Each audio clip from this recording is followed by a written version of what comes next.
Jerusalem, the Coming Metropolis of the Earth, Paper 6, by J T Mawson. The foundation stones of the Hebrew University have been laid at Jerusalem. The day was declared a public holiday and 6,000 persons witnessed the ceremony, which was a deeply moving one and produced an effect which will long remain with those who witnessed it. The site is said to be the finest available. On the one hand it looks down upon Jerusalem, and on the other to the wilderness of Moab.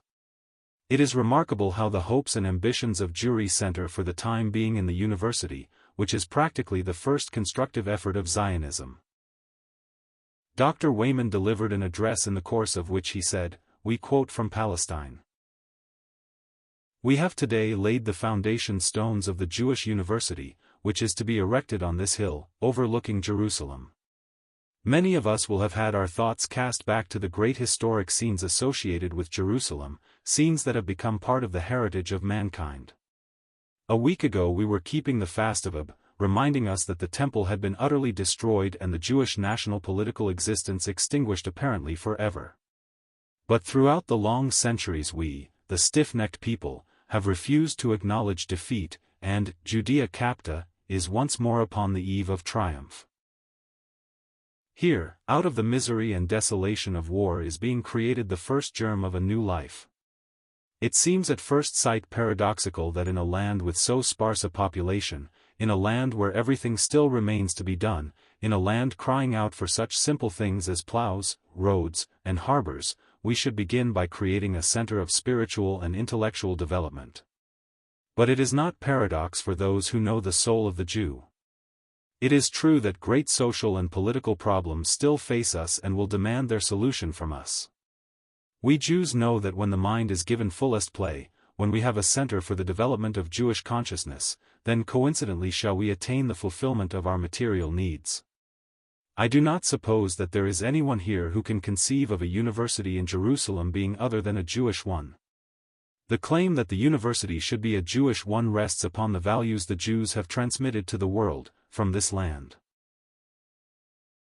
Here in the presence of adherents of three great religions of the world, which amid many diversities build their faith upon the Lord who made himself known to Moses, before this world which has founded itself on Jewish law, has paid reverence to Hebrew seers, has acknowledged the great mental and spiritual values the Jewish people have given to it, the question is answered.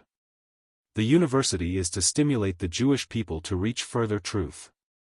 Am I too bold if here today, in this place among the hills of Ephraim and Judah, I state my conviction that the seers of Israel have not utterly perished, that under the aegis of this university there will be a renaissance of the divine power of prophetic wisdom that once was ours? Manifold are the preparations yet to be made. Some of them are already in progress, some, like the actual building, must necessarily be postponed until the happy day of peace arrives. But from this day the Jewish university is a reality. Our university, informed by Jewish learning and Jewish energy, will mold itself into an integral part of our national structure which is in process of erection. It will have a centripetal force, attracting all that is noblest in Jewry throughout the world, a unifying center for our scattered elements. There will go forth, too, inspiration and strength, that shall revivify the powers now latent in our scattered communities. Here the wandering soul of Israel shall reach its haven, its strength no longer consumed in restless and vain wanderings. Israel shall at last remain at peace within itself and with the world. There is a Talmudic legend that tells of the Jewish soul deprived of its body, hovering between heaven and earth. Such is our soul today, tomorrow it shall come to rest, in this our sanctuary. That is our faith.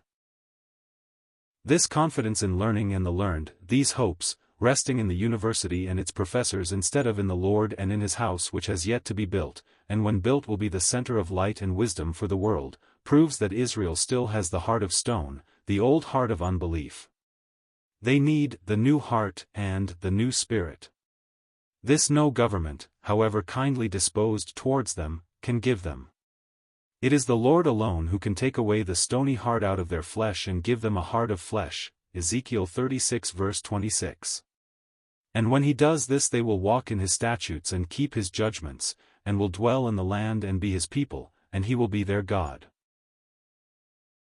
To those who know what is the only way by which rest and blessing can come to these people of the weary foot, it is saddening to hear their accepted and gifted leaders saying about the university, "Tomorrow our soul shall come to rest in this our sanctuary, that is our faith."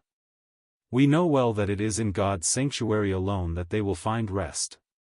How different the faith and hopes and blessed certainty of the sons of Korah, who, not looking to men and their wisdom, but to God's altar and his house, could sing, "Yeah, the sparrow has found a house, and the swallow a nest for herself, where she may lay her young, even thine altars.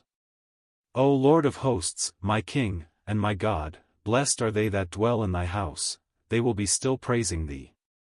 Selah. Psalm 84 verses 3-4.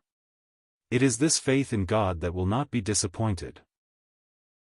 Confidence in the wisdom of men instead of in God is not, however, peculiar to Jews. Gentiles are just as guilty of it, and so Christ crucified, the power of God and the wisdom of God, is to the Jews a stumbling block and to the Greeks foolishness. It does but prove the absolute necessity of the new birth that these people, after centuries of sorrow, should still be blind as to whence their blessing and true restoration will come. We quote again from Palestine. There is a pregnant story which illustrates the conception Jews have of a great house of learning, and the part it has played, and will play, in Jewish history. When Jerusalem fell, the most famous rabbi of his day, Rabbi Jochanan ben Zakkai, was asked by Titus where he wanted to go, and what he desired to have. The rabbi answered, "Give me Jabna and her wise men."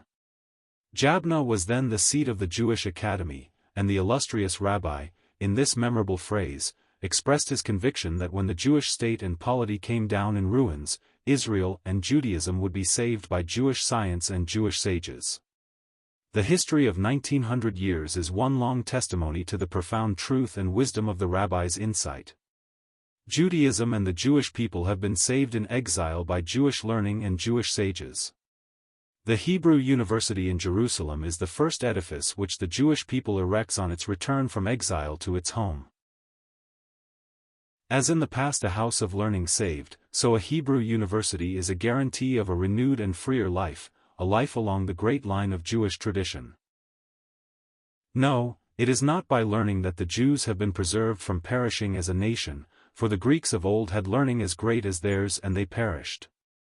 It is God who has preserved them, to whose word they are still a stiff-necked people, and it is through Christ that he will save them, that same Jesus whom they still number with the transgressors.